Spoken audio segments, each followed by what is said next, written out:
Assalamualaikum warahmatullahi wabarakatuh.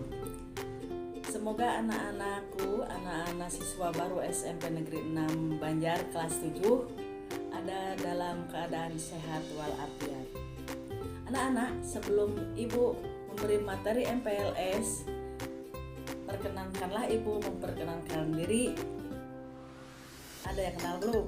Nah, Ibu bernama Etin Suryati. Alamat Ibu di Ciamis, tepatnya di komplek atau dekat Stadion Galuh Ciamis. Ada yang tahukah Stadion Galuh Ciamis? Ya, mudah-mudahan anak-anak semua ada yang tahu ya. Nah, anak-anak, Ibu mau tanya, adakah yang suka puisi, bercerita, atau menulis cerita? Nah, nanti kalau kita sudah belajar resmi atau belajar bertatap muka di SMP Negeri 6 Banjar, pasti kalian akan bersama-sama dengan Ibu karena Ibu sehari-hari mengajar bahasa Indonesia. Nah, berikutnya mari kita lanjut ke materi yang akan Ibu bahas, yaitu tentang tata krama siswa. Apa itu tata krama? Nah, ada yang tahukah tata krama? Atau ada yang sudah paham? Nah, tata krama atau adat sopan santun biasanya lahir dengan sendirinya, diawali dari lingkungan kita berada. Nah, misalnya anak-anak dilatih sopan santun oleh ibu bapak di rumah atau kakak ya. Nah, dari mulai kita belajar berbicara yang baik, bagaimana cara makan yang sopan, bagaimana, itu sudah awal dari tata krama. Nah, itu ya. Jadi sudah menjadi kebiasaan atau biasa yang tidak harus dipelajari. Jadi dia datang dengan sendirinya, diawali dari lingkungan keluarga. Misalnya kita harus berbicara itu harus yang bagaimana sebagai anak dengan anak bicara, atau anak dengan orang tua, bagaimana dalam berbicara. Nah, itu juga sebagian dari tata krama. Nah, jadi kalian tahu sendiri kan, tata krama itu bisa dipelajari oleh masing-masing. Jadi tidak harus ada pelajaran tata krama, nggak usah ya. Jadi kita dalam kehidupan sehari-hari itu sudah sambil belajar tata krama. Nah, jadi tata krama itu ada yang bisa disebut juga adat. Oh, adat di suatu tempat ini begini, adat di sini begini. Nah, itu juga sebagian dari tata krama. Bu, apakah bisa disebut juga sopan santun? Ya, sebagian bisa disebut sopan santun. Misalnya, kalian bisa kan, kamu itu tidak sopan, jangan berbicara begitu. Nah, itu juga tata krama. Jadi etika ya, etika dalam kehidupan kita sehari-hari. Jadi kita itu mana yang baik, mana yang kurang baik, itu sebagian dari tata krama. Nah, tata krama berasal dari dua kata, yaitu tata dan krama. Tata bisa diartikan sebagai adat ya, yang tadi Ibu sebutkan, kemudian aturan dan norma. Aturan itu misalnya itu kan ada aturan yang tidak tertulis atau aturan yang sudah jadi kebiasaan sehari-hari dalam kehidupan ya. Misalnya, nak, harus sopan ya kalau kita berbicara dengan orang yang lebih tua dari kita. Misalnya, Bu, bagaimana kalau dengan teman main? Sama juga, kita harus berbicara atau dengan norma pembicaraan yang baik. Kalau anak-anak sekarang kan, biasa ada yang suka menyebut-nyebut kebun binatang. Itu karena akibat dari penemuan-penemuan pembicaraan di lingkungan bermainnya masing-masing. Nah, itu dari kata tata. Kemudian satu kata lagi yaitu krama. Nah, bisa diartikan sopan santun. Gitu ya, kata krama. Kalian pasti sudah tahu kalau ada yang ngomong misalnya jelek atau kasar, kamu gak sopan. Nah, secara tidak langsung kamu sudah bisa menilai itu adalah tidak sopan atau itu kurang baik. Nah, itu adalah arti dari kata kata krama, yaitu sopan santun, atau juga bisa diartikan krama itu kelakuan ya. Kamu udah pasti udah tahu lah, kita gitu pisan misalnya, itu kurang tepat, itu kelakuannya kurang baik. Nah, kemudian bisa diartikan tindakan. Nah, kalau bertindak, misalnya kalau di keluarga ada yang kurang paham atau kurang setuju, ngambek misalnya ya, kalian itu ngambek di keluarga, nah pasti roman muka atau tindakan itu ada bedanya. Bagaimana anak yang sedang kesel, bagaimana yang sedang marah, itu kan. Nah itu jadi itu bisa menjadi arti dari krama. Krama itu tadi tindakan atau perbuatan. Nah itu kalau dilihat dari arti kata krama itu ya. Nah, jadi sekarang bisa digabungkan. Apa arti tata krama? Itu bisa diartikan adat sopan santun dalam berperilaku. Nah, anak-anak yang Ibu cintai, sekarang kalian kan sudah menjadi siswa SMP Negeri 6 Banjar. Wah, keren ya. Nah, kalian harus mentaati tata tertib sekolah. Di antaranya cara berpakaian, terus melaksanakan tata tertib yang lain, misalnya rambut harus bagaimana, tidak boleh dicat rambut, tidak boleh berkuku panjang, banyak pokoknya. Nanti pasti kalian temukan peraturan-peraturan yang harus kalian taati di SMP Negeri 6 Banjar. Nah, ada banyak contoh lain dari tata krama atau peraturan yang harus kalian laksanakan nanti di sekolah. Satu, misalnya dalam hal berpakaian. Kalian kan sudah mempunyai seragam baru.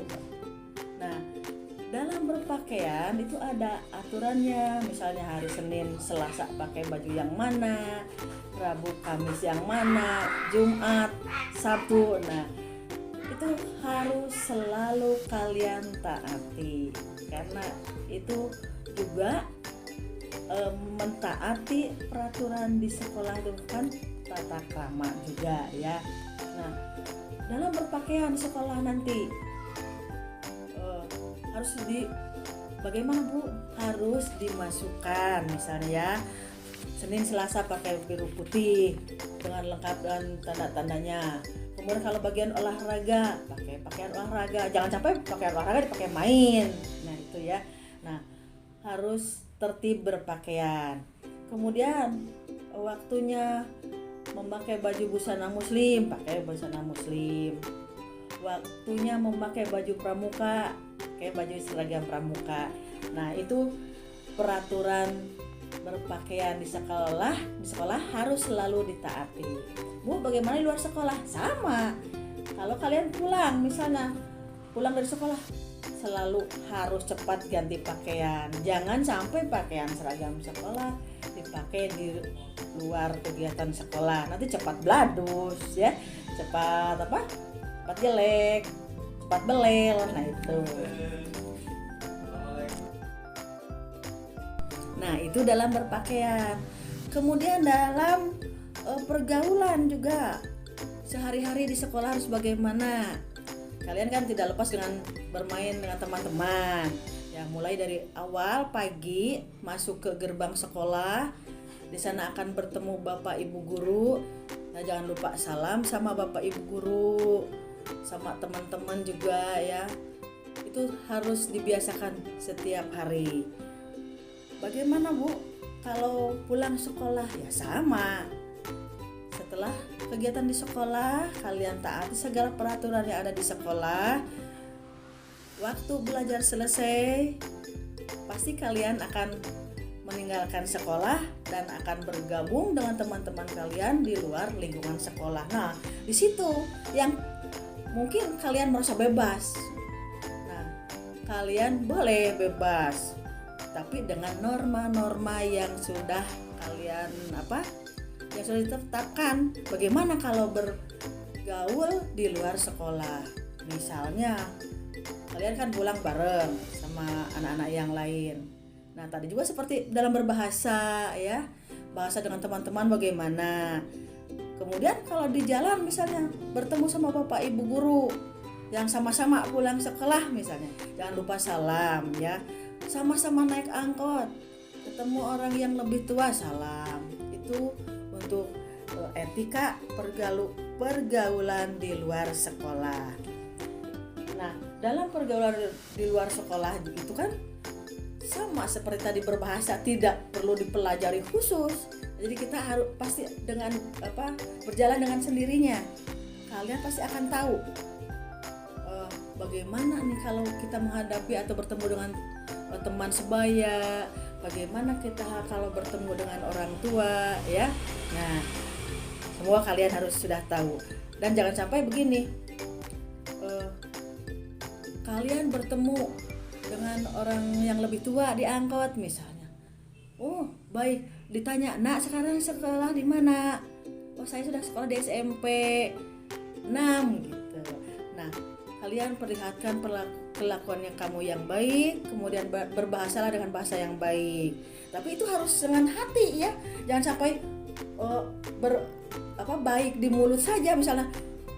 Bagus berbicaranya sopan dan kemudian bahasanya baik, tetapi dalam hati nggak geremet, jelek hati gitu. Jangan, ucapan dengan hati harus sama ya. Kalian harus berbuat dengan ikhlas, berbahasa yang baik, berkelakuan yang baik, jangan terpaksa ya. Jangan hanya karena itu aturan, karena itu sudah mendengarkan dari ibu guru harus begini, dari bapak guru agama begini. Kalau di luar sekolah misalnya, kita laksanakan, tetapi hatinya tidak ikhlas berbicara begitu. Nah, jadi kalian harus sesuai antara mulut dengan perasaan, harus sesuai baik juga ya. Jangan sampai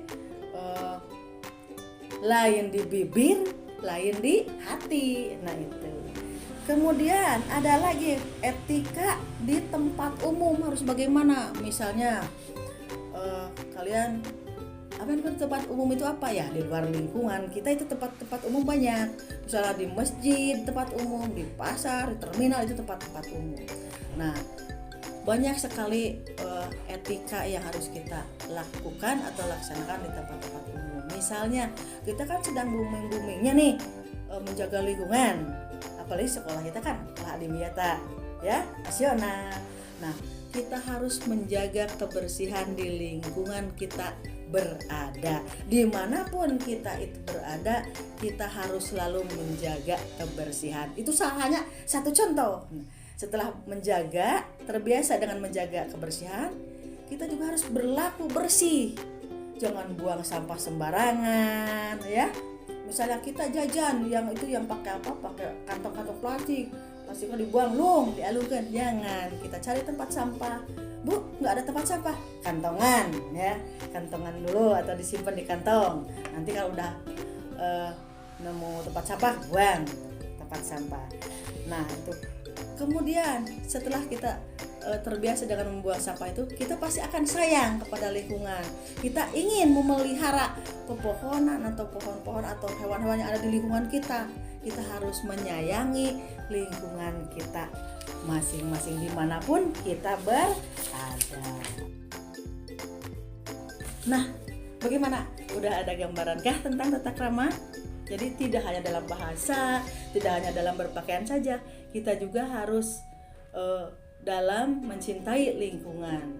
Nah, Ibu ingatkan kembali, sebagai anak SMP Negeri 6 Banjar, kalian harus selalu bertata krama atau berperilaku yang sopan, yang santun, sesuai dengan etika. Jauhi segala perbuatan yang kurang baik.